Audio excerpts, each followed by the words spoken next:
Hello and welcome to Gamers Table, a discussion of tabletop role-playing games, war games, movies, books, and other related topics. Be warned, this show may contain some explicit material that may not be suitable for all audiences.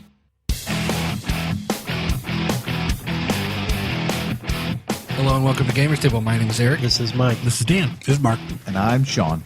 This episode we're going to talk about, let's fix this place up. We always do. We used to do it quite a bit. We don't do it as much now in our games, but we would attract places. We would go somewhere, and let's say we go into a dungeon, and we would go down and we would start digging into these really interesting rooms and this really interesting architecture. And inevitably, one of our group members would go, you know what? Let's fix this place up. Let's make this our base of operations. Well, why not? You're going down to the dungeon. You're killing everything in it. We're clearing it out. It's cleared out. And then what happens to it? You know, if you Until a vampire comes out of the secret door you didn't find, then the room is now your bedroom. I guess there's More always adventure. a catch. Someone's got a pop. Catchphrase. That's actually that would be a good hook, you know? Yeah. A secret door you didn't find. All of a sudden now there's more monsters for you to take care of. Another adventure. Yeah. That's Mike's TPK when you've done pissed him off. Oh, you all died in the night because you didn't know there was a vampire behind you. I wish. One. I wish Mike would do that. And now TPK in the middle of the night. That would never happen. That's why I say I wish you would. I wish you would, Mike. I wish you would. hey, those guys fixed this place up. We should kick their ass Those and move son in. of a bitches. Look what they did to my place. They scraped the mold off my wall. My booger wall's gone. Or while we're down there living, the next adventuring party comes in and cleans kills us. Right, exactly. Like, these guys there's only 5 of them. They've already got all this treasure. That is actually a really good... Be great for like a living campaign. Yeah, or just like a nice little twist to a game where you wait for another adventuring party to clear out the dungeon, and you go in, and you kick their ass and take their stuff. Because you're an evil bastard. Well, didn't Deuce did that because Yes. he ran Savage Tide for us. Then when he went and ran Savage Tide for his other group of buddies, he played the game so that every time they showed up at the next adventure, it was already over with, and there was this other gaming group. Yeah, another adventuring party. Which he treated as NPCs, Yeah. which had already done what they had just done to do, and they were back in town and were being celebrated as Right, heroes. and the NPCs were gaining levels, and the player characters were not. Deuce doesn't like his other gaming group, does he? Well, we've established that. Okay. So let's say it's this trying to incorporate something that you find cool into your character, your gaming experience. Well, Game also, masters are. I think a lot of it was you're trying to gain this base of operations free of charge. Is really you're trying to do- rent free. Right, rent free. You're killing monsters in lieu of paying rent. Right. Well, you clear out this tower. That tower is still owned by some lord somewhere, and you're going to have to pay taxes on Yeah. this. But you always glaze He's over. got to that. find me first. Well, he what knows always- where you're at.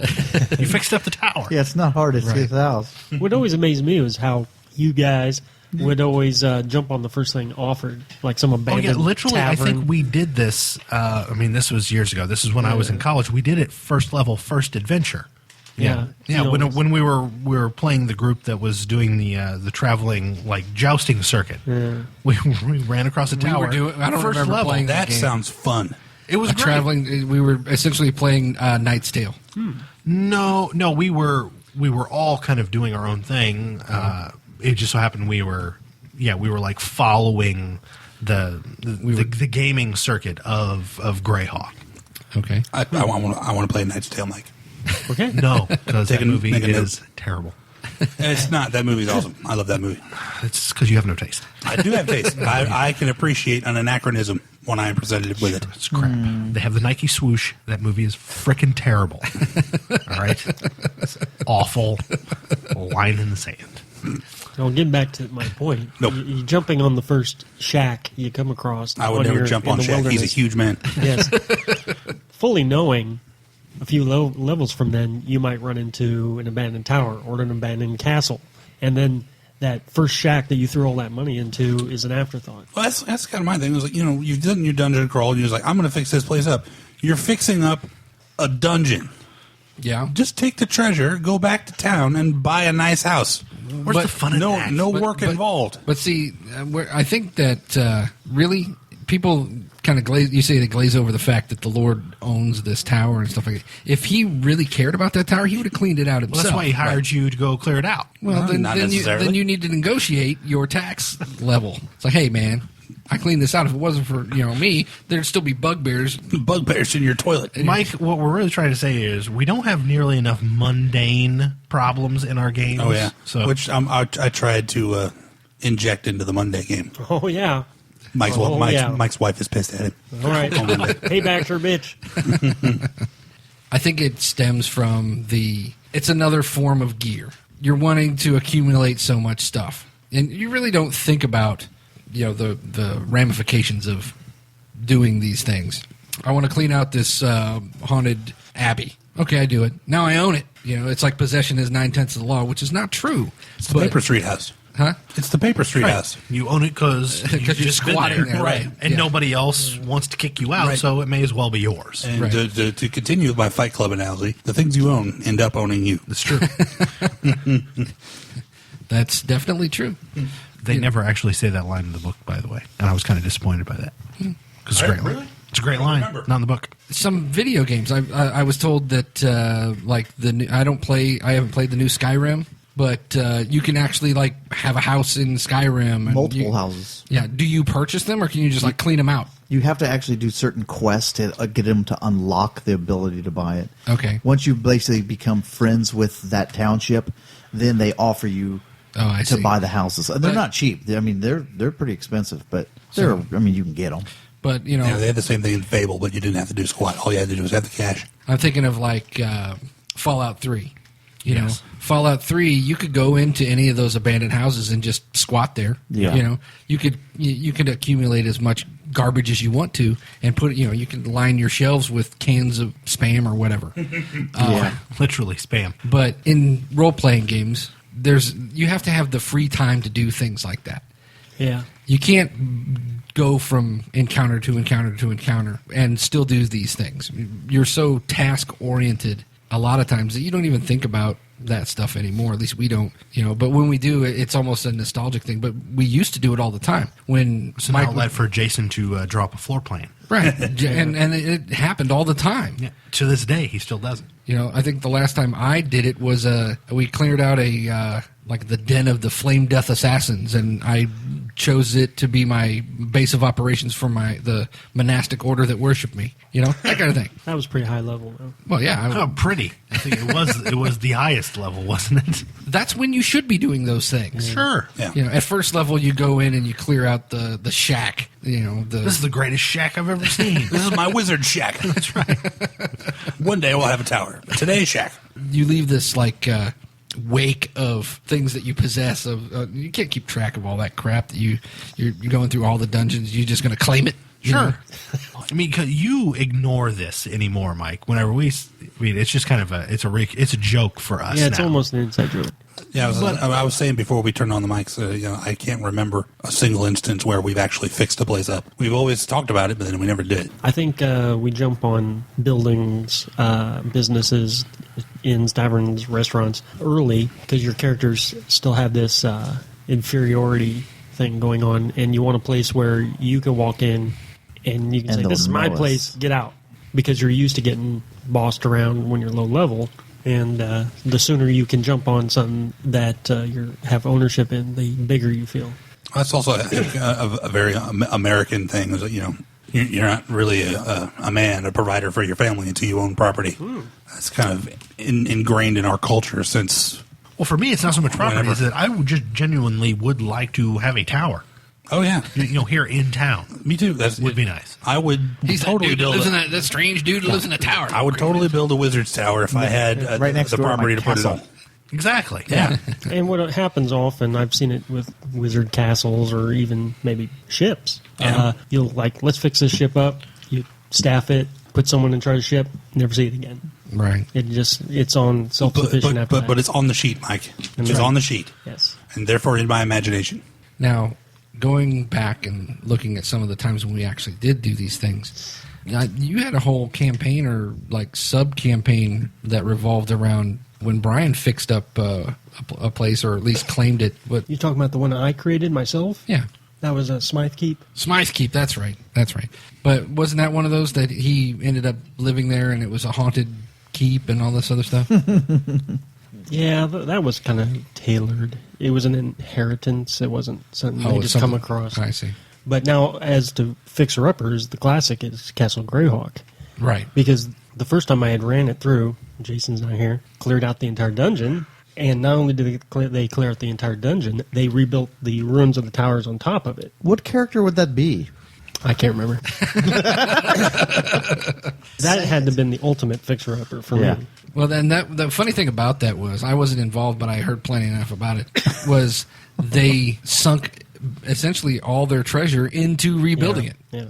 So they all the treasure that they recovered in the dungeon, they used to rebuild what it used to be. And you had to have had that plan in place from the very beginning because it's a mega dungeon. So you're talking real time, months of gaming to get to the end point of... To actually clear the whole To clear it all out and then rebuild it all. You had to have known that from the beginning you were doing that. Then you hired those dwarves at the very beginning as contractors to build that. Yes. That's one I missed about the old AD&D Castles book. I'm pretty sure I've still got it. You didn't just have the keep. You could have a keep that was built by dwarves, or a keep that was built by elves, and different building materials. So it was very detailed. Setting up defenses, and here's where you could put your catapults or whatnot. Well, fixing up like ruined keeps and even a dungeon, mega dungeon that had massive towers over it makes a hell of a lot more sense than going into some random cavern structure and then saying, we ought to fix this place up. And we've actually talked about doing just that. Oh, yeah.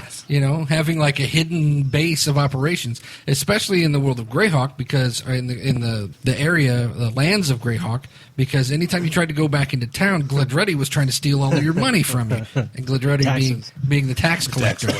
It would meet you at the gate and would demand, this much of your taxes. Was that Mike just trying to take back some we stuff? could never, ever kill Gledretti.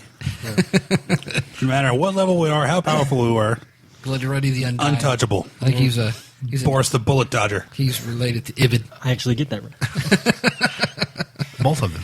Yes, Mike finally saw Snatch. Take his first step into a larger world. The movie. Yes, the movie. Thank you, Sean. I couldn't speak to the other thing. Wow. I don't know. It depends on what we're doing later. I guess we can go see something later. That's true. How many dollar bills you got? Well, so far we've talked mostly about D&D. Have we ever tried to fix this place up in any other? Sure, Jason Shadowrun on the docks. He's always fixing up something on the docks. Shadowrun all the time. Yeah, having the it's always about the base of operations, though. And that's the big thing with a lot of gamers is let's have this base of operations where we can store our cool stuff. It's like the Bat Cave, right? Everybody wants the Bat Cave. No one knows where it's at except for the people who're supposed to know where it's at, and it's where you keep all your coolest stuff. But what's weird is in D&D you can just come across that. Boom! It's you got it right on your character sheet. Something like Shadowrun or Myths and Masterminds. That's actually built into the game. You have to pay points for that stuff. Yes, yes. I never really dug into having a headquarters in Mutants Masterminds usually because you make us play at low level. You can't have a headquarters based out of my dorm room, right? But I suppose you could. We kind of did. I mean, and that is like much like the Castles book for D&D. The headquarters book for Mutants Masterminds is one of, if not the best source books for that. I don't have that book. It's great. Yeah. It's a download only through RPG Now, I think. Right. Yeah. You know what I want to fix up? I want to play Rogue Trader. Find a rogue vessel. Oh yeah, like a derelict. Yeah, fix that place up. That was always the ultimate. The Star Wars equivalent of that. Your stock light freighter that was, you had to, at the beginning of the game, this is old West End Star Wars. Yes, gotta have one. You could play the smuggler and start with a stock light YT-1300 with one pea shooter gun on it and no shields and be in debt to a hut for 100,000 credits. But before you ever want to pay off that hut, you want to fix the ship up so you could survive long enough to pay the hut back. And the ship's never done. Yeah, I think the difference between that is that the Rogue Trader and the Star Wars is that the Rogue Trader ship is almost like a city unto itself. Yes. You don't even know what's in half of your You could have people ship. living on there. They don't even necessarily know they're in space. 12 decks infested by orcs. Right. They don't even know they're there. This is the biggest building I ever saw. I don't know. I to me, it adds a sense of realism because if you were an adventuring party, you got to have someplace to go back to. Otherwise, you're carrying everything you own everywhere you go. It's also like gaming in a vacuum. There's no point of reference for it. It's like, oh, I'm an adventurer. Where do I adventure from? My house. Where's my house? It's a suburb of Greyhawk City. Yeah. Hey, Sean. Or wherever. Did your horse thief, Lord Vane, ever have a stable? No, never. He Where- never had a base. He was a lord of nowhere. He never stole Nowhere. multiple horses. He just stole one at a time. Right. Right. And I would ride that one till it died and get another one. If he had a stable, he wouldn't have to steal horses, would he? This is true. And I don't even know where the thing came from where it was stealing flags, too. That was not the same character. That wasn't Lord Vane? No, that was Gideon. Was that Gideon? That was a curse you were given. All of Sean's characters yeah. in all the games we play have a tendency to morph into the same one character. Right. Yes. They do. Now, your Shadowrun character, didn't you have a place you fixed up in that? Well, he ended up acquiring so much money he could just buy It was just a anything. bot. Yeah, Right. he could Okay. just buy anything he wanted. So I didn't know back then, you guys had just acquired these things. Or Well, no, when he bought. first started, he was just a street bum. I mean, He was a go-ganger. yeah. So he was a bike He was gang. fixing up the alley. Yeah, pretty much. That's one swank alley. Yeah. It is the nicest dumpster you'll ever see. Had him a I big got the best cardboard box. graffiti artist. That's Spicoli's dumpster right there. I lived in the alley of Dante's. No, you weren't high class enough. It was matchsticks. Yeah, matchsticks. Yeah, You were the bouncer at Matchsticks for a while. I And, was. and he lived out back. Right out back. Yep. Hey, go wake up Spicoli. There's a fight. Well, there's two fixer-upper. You know, it just dawned on me, and I hate to interrupt your thought because I know you're getting to something, but what we're talking about is we're playing house. Yes. We have an ingrained desire to play house. Right. Well, that's because In our fantasy doll game. Right. You know?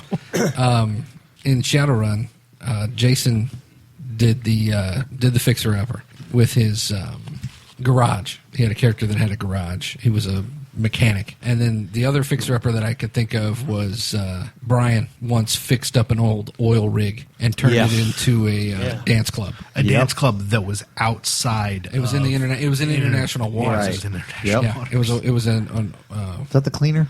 yeah. Yeah. The oil, it was called the called the rig. The rig. Yeah, and it was an oil rig that he turned into a nightclub. Well, what I thought, go back a step, that was funny about the main reason Jason wanted to fix up a garage wasn't because he was a rigger. It was because they wanted to have a large walk-in freezer for all of the the dead- scavenged cyberware from the dead people. Shadowrunners that he put in there That's just horrible. to harvest the cyberware. Right. Yeah. That's not horrible. That's economics. That's awesome. Horrible. Hey, that's my. Hey, you got to pay the rent somehow, sir. I guess. And and it was in Redmond, so that the Redmond Barons. So nobody really cared. Much as we did that, why didn't we never fix up a meat packing plant? I don't think anybody ever thought about it. Until Great now. idea, Mike. Well, there really aren't meatpacking plants in the future. That's of true. It's all Shadowrun. soy. It's a soy packing plant. It's just not the same. It's not the same. It's a vegan gay bar, I think. Yeah, but you could take over. How about a mortuary? Yeah. Ooh, I think you guys ran into a mortuary the last time. I we played. loved that guy. He was Oh, great. that was a good We one. made friends with a toxic shaman, which Yeah. is totally, or it's lost on anybody who doesn't play Shadowrun. But like, what would be like a D&D equivalent? It'd be like your buddy, the Making necromancer. Yeah, it's like making a a friends with a lich. Yeah. Yes. Yeah. Hey, Mr. Benevolent Lich, he was a really nice guy. He was just trying to make a buck. Well, he was providing a valid service. To the undead. Yes, that's an interesting thought, though. A mortuary or a crematorium or something like that. Some of the fast food joints You get rid of a lot of evidence in a crematorium. That's right. Oh, yeah. Well, it would be like the equivalent of a modern day having the buddy who runs a pig farm. Right. Another You know. snatch reference. Exactly. It's ultimately referenceable. That's right. On Monday we had like a 10-minute conversation on bricktop. Yes. So He'll cut your Jacobs off. That's all I know. I think, like you said, it adds a sense of like roots your character or your group in the world that they're in. You have like this communal territory. Then you have to start dealing with new problems, and it adds a lot of hooks for the game master. Now it's like, okay, you have this group of people who are not related who come and hang out. It's like having an outlaw biker gang take up shop in your neighborhood. Now all of a sudden, thinking like Sons of Anarchy or Right. something like that, and now all of a sudden, problems start happening to these people because they start attracting trouble. So now the people around them are going to be mad because there's a lot of trouble in their neighborhood now. Right. Or you're stepping on the toes of like an organized crime syndicate or something like that. It starts adding this snowballing effect of more and more game hooks that you can just get yourself into. That's the fun of it. Going on the endless quest and never settling down or never putting down roots, it just gets old. Well, from a GM standpoint, it's that perfect win because it's the problems that the players created purely for themselves. Yeah. Oh, yeah. Yeah, and it's much more satisfying when you overcome some of these problems that you're personally invested in, and then you overcome them, or the rivalries become that much more bitter because now you're starting to interact with the NPCs a little bit more, recurring villains, things like that. When you're going from place to place to place, that really doesn't become a problem. And I think that, much like our Sea Princess campaign, it's the roots and that reoccur, the familiarity that really made the campaign fun. Right. Yeah. And you need something to base yourselves around on that. Now that you mentioned the Sea Princess campaign, that actually brings up something interesting to me. There was a small island that factored heavily into the story where people kept getting marooned on. Right. And there, Are you saying we should fix that island up? No one, it never crossed anyone's mind that this deserted island could. Well, it's a be deserted fixed up. island. But it could have been like a place for us to hide stuff. Right, there's a cave and everything on it. Oh, yeah, I suppose. As much as How many details we deserted went into- islands in a tropical area are you going to find with a cave? This is true. There's not a volcano. Right. It could have been a volcano. We just didn't know. Right. So I'm glad we didn't do Sounds that. like something Mike would do to us. We Yes. put all our gear there, and it's all destroyed by a volcano. You son a of a volcano bitch! full of salamanders. Note to self. Not like little cute lizard salamanders, like the big fiery salamander. We're going back and getting that island. I like when we get mad at Mike or hold Mike accountable for stuff that he hasn't actually Hasn't done done. yet. Right. Yeah. Just because we Damn know you, Mike. he would do You it. keep doing Right. that He's just stuff giving to me us. I don't know. ideas. Can you critical a salamander? Yes. It wouldn't be salamanders. We then. established for here on out forever, everything's critical. A bull. Salamander liches. Yes. Salamander elementals or something. Salamander ghosts. Yeah. Are there any games? And this is purely a question. Are there any games that are like revolve around this? I know. The accumulation of property. All around? Well, no, like Zach S's game, kind of. It's all within a city. Yes. But and I haven't seen the book. Is it about populating the city on your own? Are there games that That's a whole lot of screwing around. well that too. I mean, Well, a game whose basic mechanic is building the world, which is kind of like what we like to do. Well, and you know what? It reminds me what you. I don't know if it's what answering your question, but something that Mark and I talked about on the way here. The Dresden Files game. There's a mechanic in character creation. You create the city. You create right? the city, and what it is you create little nuances of the city that is part of your character, and you can make connections with other characters. Yeah. So It's called making a backstory. yeah, and it's a webbed backstory. But you do that all at the table together, Mike. Yeah. So, you know. Well, that's how it should always be. Right. As Eric says, my character, likes to go to this pizza place. And then, we come to you next and you say, and at that pizza place is my nephew, Tommy. And he's a werewolf. And then you go to Dan and it's like, I'm dating Tommy. That's a great system. Yeah. Yeah, it's so I don't know if that answers your question, but Don't date Tommy. He's got the syphilis. Oh well, it's okay. Werewolf with syphilis, man. It's Werewolf dangerous. with I pass no judgment. But it goes back to my thing. All the parts about the games that we play that isn't combat, because Right. our games it's easy to have a game spiral into combat after combat, encounter after encounter, Yeah. and placing emphasis on these things that aren't. We keep coming around. These are the parts that are really fun. And the thing is, and we've talked. This goes way back to like our second episode. You don't remember the fights. You remember all the other side stuff of a game. Because you remember those things, you should place more value on those things and not so much the combats in every game. Almost every game you play, combat's going to take up most of your time. Because if you're playing a game that has no combat, I don't think anybody wants to play that. If there's no chance at combat at all. I mean, even Call of Cthulhu has combat, and you really shouldn't fight in that game. Vampire the Masquerade. Where you're just standing around. Standing around being pale and moody at each other. No, I mean that was very divergent, but even that game bred other things that were probably better. But I mean, even if you're playing an L5R Winter Court game, which if you don't know what that means, You can still get in a duel. yes, Oh, yeah. you could still end up fighting, but when you're not supposed to, and it's all supposed to be about intrigue, courtly intrigue, and all that stuff. But there's still that threat of there could be a fight. There could be something going on. So combat is always going to be there, and it should be an integral part of the game, but it shouldn't be the integral part of the game. And I guess that's basically what we're saying is place more value on the side stuff, because that's the stuff that your players are going to remember. You can only do combat at the game table. You can work on your backstory anytime. You can have character interaction by text. Yes. By instant messenger or by email or driving to the game. That's the good stuff. So fixing a place up, putting your money into a base of operations is just another way of enhancing your game that, like Dan says, is not combat. Monday, I had Eric and Woodside texting each other in character. Yes. At the table. I was verbating him for being a bad son. Yes. Woodside is playing Eric's son. It's kind of creepy. Berating him. Yes, I saw the tweet. You're playing a cougar. Cougar. Yes, I'm a cougar. Yes. My God. Who he's my teenage son and is accused me of sleeping with his friends, which is not true, but Yes. Not that she hasn't tried. I've seen enough porn to know that it will happen. Okay, Stifler. And on that note, I think we've kind of reached the end of this one. Yeah. I don't know. When something comes to Stifler or Stifler's mom, it's pretty much over with. All right. We'll see you guys next week. See you. And if you got a chance, fix it up. nerds love porn.